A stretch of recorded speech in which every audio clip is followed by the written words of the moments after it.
ഇന്നത്തെ ഇൻട്രോ എങ്ങനെയുണ്ട് ഗൈസ്? ഞാൻ തന്നെ ഒട്ടും പ്രതീക്ഷിക്കാതെ വന്നൊരു ഇൻട്രോ ആണ് കേട്ടോ. അപ്പോൾ നമ്മുടെ വാമിക്കുട്ടി പറയണ പോലെ ഇന്നത്തെ പരിപാടി നമ്മുടെ ചപ്പാത്തിയാണ് കേട്ടോ.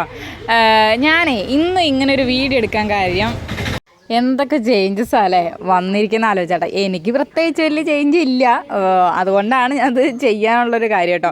ഞാൻ ആദ്യമൊക്കെ ചെയ്തോണ്ട് ഇപ്പോൾ ചപ്പാത്തി മേക്കറായി, പിന്നെ ചപ്പാത്തി കല്ലായി. പക്ഷെ ഞങ്ങൾക്ക് അതിൽ നിന്നൊന്നും വലിയ വ്യത്യാസമൊന്നുമില്ല കേട്ടോ. നമ്മൾ പ്ലേറ്റ് ആയിരുന്നു യൂസ് ചെയ്തുകൊണ്ടിരുന്നത്. പിന്നെ ഞാൻ അങ്ങനെ ബെഞ്ചിലിരുന്നപ്പോഴേ പേപ്പർ വിരിച്ചിട്ട് ബെഞ്ചിലിരുന്നപ്പോൾ പ്ലേറ്റ് ആകുമ്പോൾ അങ്ങോട്ട് ഇങ്ങോട്ട് സ്ലിപ്പായപ്പോൾ നേരെ ഇങ്ങനെ സെറ്റായില്ല. അപ്പോൾ ഞാൻ ഇങ്ങനെ പരത്തിയപ്പോൾ സിമ്പിളായിട്ട് കിട്ടാൻ തുടങ്ങി കേട്ടോ. ഞാൻ പ്ലേറ്റൊക്കെ ഉപയോഗിച്ചിട്ട് കുറേ ആയി, പക്ഷെ ഞാൻ ജസ്റ്റ് വീഡിയോ എടുത്തപ്പോൾ ജസ്റ്റ് വെച്ചു എന്നുള്ളൂ കേട്ടോ. അപ്പോൾ നിങ്ങളെങ്ങനെയാണ് ഇപ്പോഴും പഴയ പോലെ നമ്മൾ ബീർ കുപ്പിയൊക്കെ വെച്ചിട്ട് വരുത്തിയവരൊക്കെ ഉണ്ടെങ്കിൽ ഒന്ന് കമൻറ്റ് ചെയ്യണം കേട്ടോ. ഞാനൊക്കെ കുറേ അതൊക്കെ എൻ്റെ ഒരു ഓർമ്മയാണ് കേട്ടോ. എൻ്റേത് മാത്രമല്ല പലരുടെ ഓർമ്മയൊക്കെ ആയിരിക്കും. നൈസായിരുന്നില്ലേ?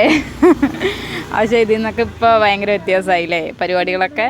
അപ്പം വൈകുന്നേരത്തെ ചപ്പാത്തി ആയിരുന്നു കേട്ടോ. ചപ്പാത്തിയും ചെറുപയർ കറിയും. ഇതിൻ്റെ കോംബോ എങ്ങനെയുണ്ട് ഗൈസ്? ചപ്പാത്തി എനിക്ക് ഉരുളക്കിഴങ്ങില്ലേ അതാണ് കേട്ടോ കൂടുതൽ ഇഷ്ടം. പക്ഷേ ഞാൻ ഇന്ന് വൈകുന്നേരത്തെ ചെറുപയറും ചപ്പാത്തിയും നല്ല കോംബോ കേട്ടോ, നല്ല രസം. അപ്പം ഈ കുടിക്കുന്നത് വേറെ നല്ല കേട്ടോ. ഉണ്ണീൻ്റെ അംഗനവാടിത്തെ പായസം ഉണ്ടായിരുന്നു, അവളൊക്കെ കുടിച്ചിട്ട് അവൾ കുടിച്ചിട്ട് പൊട്ട് എനിക്ക് എടുത്ത് വെച്ചിട്ടുണ്ടായിരുന്നു. അപ്പോൾ എനിക്കിതല്ല, അവൾ എടുത്ത് വെച്ചാണ്. അപ്പോൾ ആർക്കും വേണ്ടായിരുന്നപ്പോൾ ഞാനെടുത്ത് കഴിച്ചു നോക്കി. അംഗനവാടിത്തെ പായസം പൊളിയാണ് ഗൈസ്. അപ്പോൾ ഇഷ്ടപ്പെട്ട ലൈക്കും കമൻറ്റും ചെയ്യണേക്കെ. ബൈ.